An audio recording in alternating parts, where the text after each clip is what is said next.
Welcome back to another vlog. I've just gotten back from work. I was out on site today. It was very cold, wet and windy, and I've also just gotten over being quite ill, so I'm glad I didn't have to go out in the cold and wet whilst I was ill. So yeah, I've just come back. I've had a shower, warmed up, got a nice cozy jumper on over my artistically Tory t-shirt. Go and check it out if you want your own. They're beautiful quality and very soft. But yes, I thought I would give you an update. I'm starting this vlog kind of, what date is it? It's the 13th that I'm filming this clip, the day that I'm filming this clip, and I thought I'd give you an update since Christmas. Nothing much has happened. I've tried to relax as much as possible. It's taken me quite a while, as you've seen. The start of the month, I'm assuming this is going to go up at the end of January. That's probably when I'm going to put this up as the January vlog. But at the start of the month, I've posted 2 bullet journaling videos, the yearly setup and the January setup, and it took me till today to finish all of those setups and get them all done. So if you want to see those, just go and check them out. I'll put the card up there.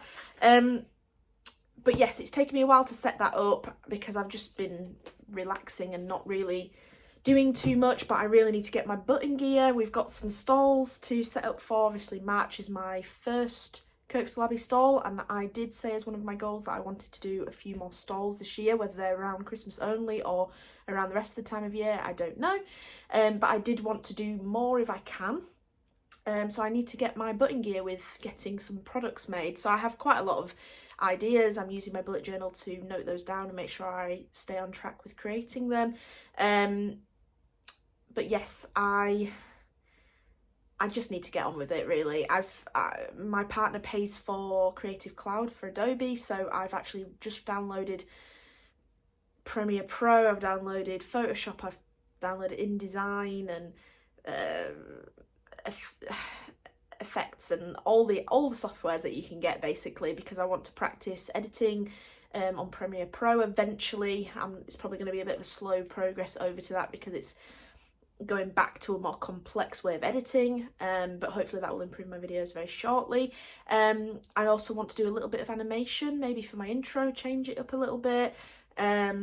Maybe animation during videos, I don't know. I just want to improve my video content and the way I edit and the content within it.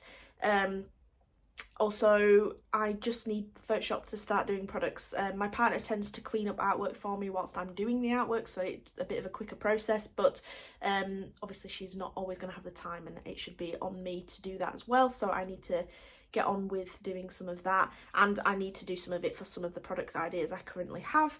So that's kind of an update on that. I'm also at the moment test driving some new cars. My car over Christmas, just after Christmas, I was taking my family back home and my exhaust fell off, which was not ideal. This car is quite an old car. It used to be my late brother's, and it was also secondhand before he had it, so it's exchanged a minimum of 3 times. I don't know how many times it exchanged before that, and there's over 60,000 miles on it, and it is definitely starting to feel clunky. It has a little bit of sentimental value to me, but I think it is about time that I get a new car, and I've been looking at one on lease, and just planning for the future, family things, getting pets and whatnot. I've been having a look at SUVs just to improve the size of the car, and it will also really benefit me for doing stalls, because at the moment it's a real struggle to fit everything in my car for the stall and market events. So having a bigger SUV is ideal. So I've been test driving. Last weekend I test drove a Hyundai Tucson SUV, and tomorrow, this weekend, I am test driving a Kia Sportage. So they're very similar. It's just obviously the price differences, insurance differences, everything like that, which I've checked out.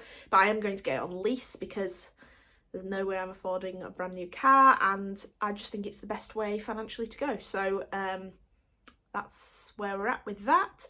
And then up till now, I think you're up to date. There's nothing really much happening, like I say. However, I did place an order. So, Paper Mill Direct. I was suggested papermilldirect.co.uk, so it's a UK company, by Artistically Tori, like I mentioned earlier, the t-shirt, for card blanks and just good quality paper. And I think I mentioned at the end of last year's vlogs that I bought a new printer. So this printer behind me is the Epson Eco Tank. It's the newest Epson Eco Tank, and it prints up to A3. And I bought it. My other printer's great. My Canon, which I'm going to retain, is a really good printer. However, I didn't find that the print quality was quite where I wanted it to be, and I do think I'm not at the stage of really being able to afford big batches of prints, buying them in bulk basically from my printers, and I think it will be more beneficial for me to be printing my own for the time being. And so I really wanted to obviously get some really good paper and card to print on, so I bought a ton of paper samples. So I have loads of these, which I actually think I'm going to use as I don't know, bits of art we can make with these, just little doodles and whatnot. But you could get 10 swatches for £1, so I got 20 swatches for £2, and just tested out different papers, different thicknesses, textures, colour. There's white, there's bleach white, there's warm white, there's brown, all sorts. But I did a load of tests, and my partner and I spent a couple of hours really figuring out what we wanted, whether this thickness would be best for a card, what would be best for a print, etc. So in the end, I think we went for, where's it gone? The Arena Extra White Rough 300 GSM. So it's a nice thick card. We definitely wanted the 300 GSM for blank cards because it needs to stand up and not be bowing and stuff, because you don't want a bad quality card, do you, where it's starting to curl on the edges because it's too thin to withstand the ink and then withstand holding up. And then we actually went with the same paper, I believe, for the print paper, because I really like having a print done on thick card, because if you don't want to frame it, then it'll withstand being put on the wall with blue tack, or hung up a different way, and you don't always have to frame it. I just think it's a really good idea. So we went with that. It wasn't, it's got a really nice texture to it. It's not too smooth and it's not too rough. It's got a really nice subtle texture, almost like a hot press watercolour, I would say. So I quite like that feeling. But it came today whilst I was at work, and it's quite a hefty package. And this was probably double in size when it arrived. I opened up the basis of it because I didn't want you to have to watch me struggle with billions and billions of layers of bubble wrap. But what I will say for Paper Mill Direct is that they packaged this beautifully. I've ordered paper in the past and it has come just in the thinnest card or bubble mailer, and it has been bent and curved at the edges, but this was so well wrapped that I'm so pleased with it. I can't tell you how pleased I am with it. I think it was beautiful. And if you are looking at papers that are more reasonable than your more expensive, like Epson or Hammermill or whatever, Hannah Mule or whatever it's called, papers, and you want something a bit more value friendly, then the Paper Mill Direct is perfect, and their quality is beautiful, and the packaging was just amazing. Anyway, let's open it up. So we'll open this big one first. I've not properly looked at these yet. So this is the cards. These are the cards. So I've got packs. There's 2 packs of 100 and a pack of 50. I just got 250 for now, and I went with the A6 size. So that is half the size of A5, if you're not familiar. So unfolded, it is an A5 sheet, folded A6, and it's a really thick, as you can see, really thick. It's going to withstand holding up, it's going to withstand printing, and I just think it's a really nice size. My partner and I were discussing what size to get, because I was going to go with square, but we always drift towards this size when we're buying cards for our family and friends, and so we thought we'd try this out. We can always diversify to square or larger A5 if we really want to, but I really like that. And I did just get 250 for the time being, just purely because I wanted to test them, see how well they do on my market stalls, with multitude of covers and maybe do some packs and stuff, and then if they're selling quite well, then we can get more and it will be more worth it. I didn't want to invest too much for the time being in case it's not what we wanted, because I've test printed on one of the papers, but it wasn't this paper, so who knows, I might test print on it and it doesn't turn out very nice, and I don't want to waste more than I need to. And then you actually buy your envelopes separately, and so I actually went with a craft paper envelope. I believe the papers are recycled where possible. I think these are partly recycled papers. I'd have to double check on that. But yes, I went with the craft paper because I really like the contrast of the two papers. And I always think a brown paper envelope always makes it look a bit more handmade and rustic and nice. So that's kind of what we're going for. And on the market stall, I probably will put them on in cellophane sleeves, but I will be getting the recyclable cellophane. And then maybe I'll look into something a bit more eco-friendly when you're buying it on my website, say, because you won't need to see it until you receive it. So that's those, which is very, very good. And then, like I mentioned, I got some paper. So I actually went with A3 because I thought I can waste less paper doing it on A3, and my printer prints A3. I obviously have to test whether the thick 300 GSM will go through my printer, and I'm pretty sure it will. The Eco Tank is, I believe, known for taking thicker papers when it prints. But again, this was packaged in multiple layers of bubble wrap and card. It did have a card mail around it as well.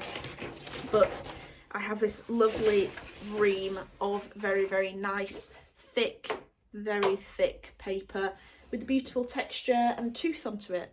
So I'm really pleased with that. Those are here and I'm excited to print. So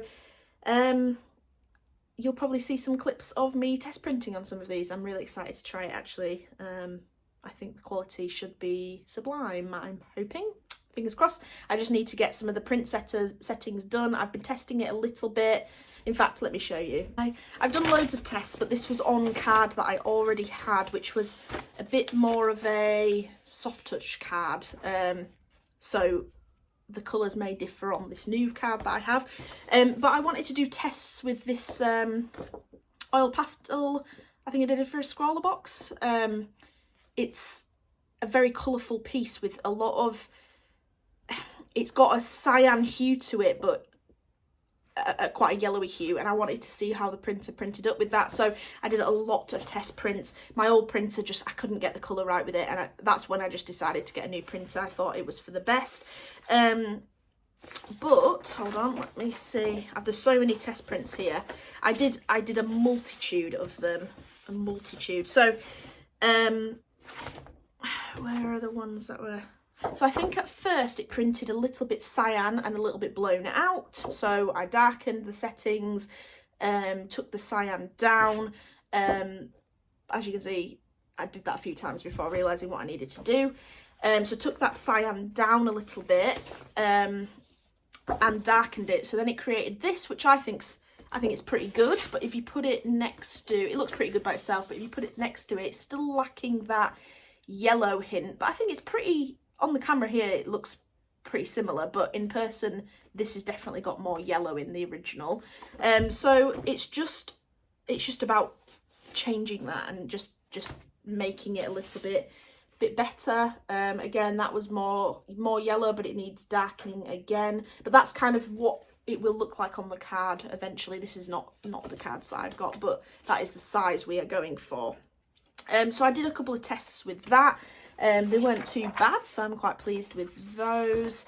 And then my mum and brother's Christmas present is actually a print of my pencil drawing. This has actually been featured on Scrollerbox's website and on their Instagram for this month, for last month. So I'm really pleased with that, really nice. But I did a print of these and framed them for my mum and brother because obviously we lost Candy recently, just before Christmas. So I was doing some test prints with those as well, because you can really see on graphite whether it's warm or cool toned. So I can't tell you off the top of my head which one is what, but if I show you, those two look the same. So I think this one's cooler, as you can see. And then this one's a bit warmer but the original's quite warm. I left the background colour on, so I don't know if you can see that, but there is a difference between, see that line there, between the background and the paper colour. So that's how I was kind of trying to judge it, but it was a really good test. So I think I've got a setting that's almost there, but again, it may need tweaking on this paper, and it may need just fiddling in general. But I've done lots of test prints, and we've been getting there slowly. But that print quality, look at that. If you held these next to each other from a distance, obviously there's a glare from the graphite, but if you did it without the glare, I don't think you could tell which one of those is the original, to be honest. So the print quality is sublime. If you are looking for a printer, this Epson EcoTank, it is an investment. I got it in the Black Friday sale, I'm not going to lie. I did wait for a sale, but if you are looking to invest, 100% get this. It was again suggested by Artistically Tori, so I really appreciate your help if you're watching this. And I can't wait to hopefully make my own prints and see where we can take it all. I think it'll just be so much more beneficial and cheaper for me to produce my own prints when I get orders, or for stock when I need to restock, rather than paying the extortionate fees of multiple variations on a print that print shops offer. So hopefully this will improve my stuff. I just need to create some new artwork and pull my finger out and get some cards and prints printed for the market stall in March, which is probably when I will relaunch my website with fresh new stock. So keep your eye out for that and your ears to the ground, and hopefully that will be coming soon. So anyway, let's get on with the month and get on with creating some products.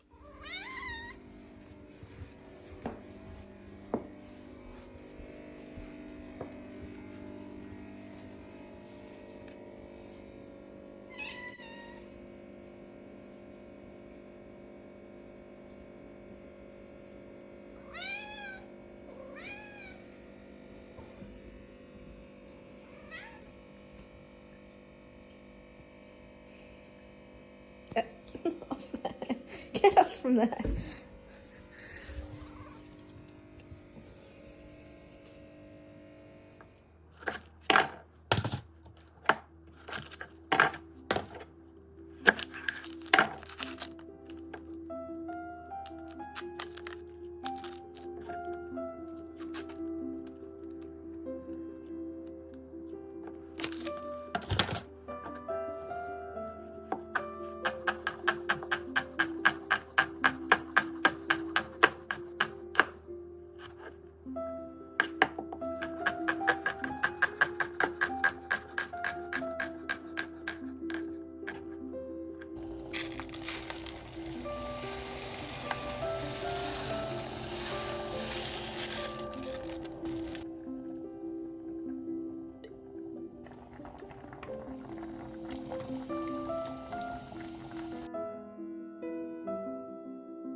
Good morning. I have not been doing much around artwork stuff that I have managed to film, that is. I've been coming up with new products and printing new things out. However, I'm having a little bit of an issue with my printer. It's an amazing printer. The ink usage is so minimal for everything I'm doing, and bearing in mind I'm doing a lot of printing. The two issues I'm having with the printer, which, like I say, are the only issues I'm having with it, are, one, it doesn't do borderless printing on A5, weirdly. It does it on everything else, and I've tried setting up a new paper size where the borders are even minus, but it just will not. It just adds a border to it no matter what, and it just crops my artwork, so that's very annoying. We've come up with a way around it for now. It just means that my artwork is not borderless. And the second thing is, I'm printing on, I bought art paper that you saw previous from Paper Mill Direct, and I bought A3 because I thought that's a good size to do A5 prints. I can do 4 A5 prints on that. It's a good size to do, you know, cutting out my bookmark designs, because I can print at A3 and then cut it out on my larger mat, which I'll talk about in a second.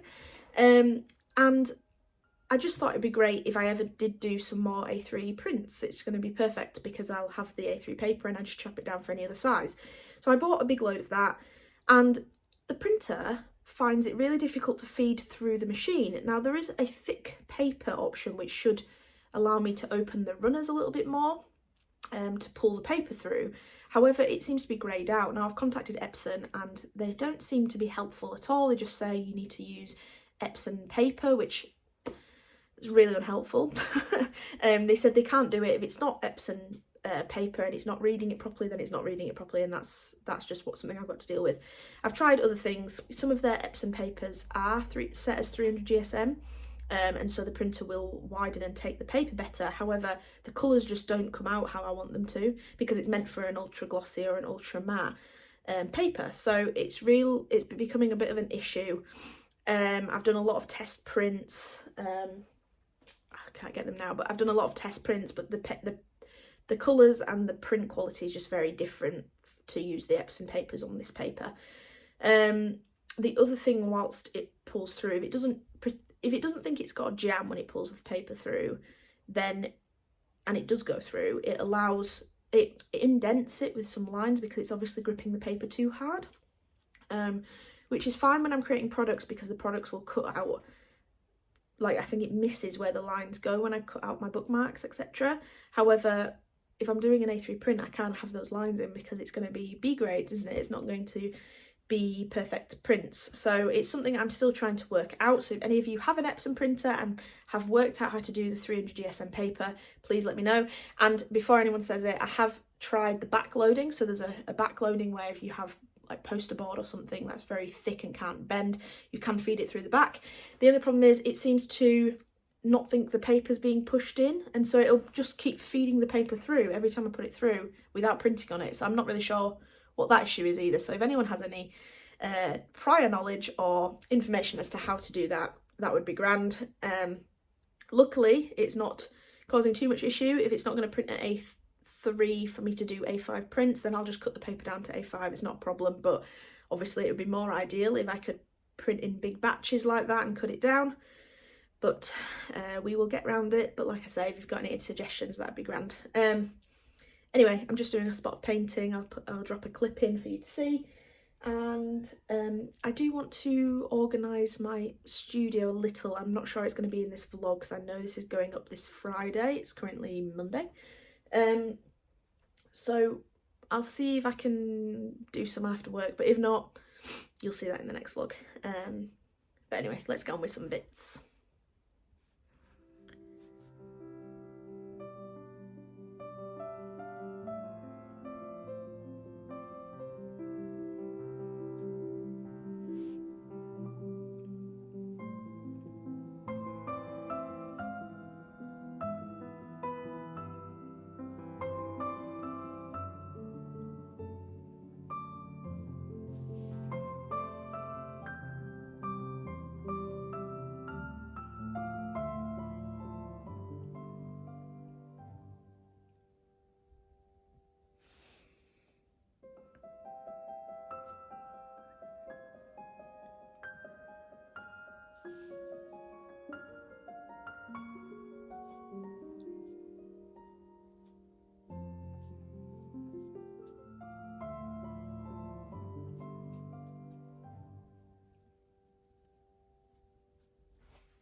I bought some new inks.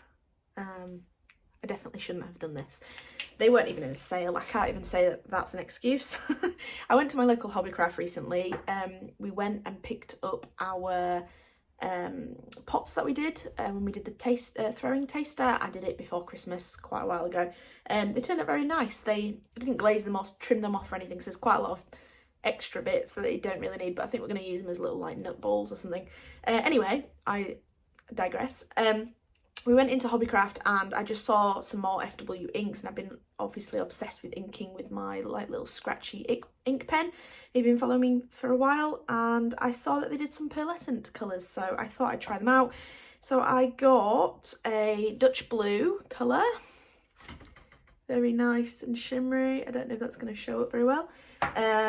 I got the Moon Violet there, and I got the Waterfall Green. So a nice little selection of colours actually. They meld quite well together. So I think I'm going to try and ink with those soon, and potentially, I don't know if it'll be a video by itself or whether it'll be part of next month's vlog. But it will certainly be a reel on TikTok, so please go and follow me over there at LucyLocksArt, because I like just inking random things with these little inks and doing just one colour inkings, so I'll definitely do that. Anyway, that's it for this update, and I think that's it for this vlog, so thank you very, very much for watching. I hope you've enjoyed the first vlog of the year, and we will be back next month for February's vlog. So thank you very much for watching, and I'll see you in the next video.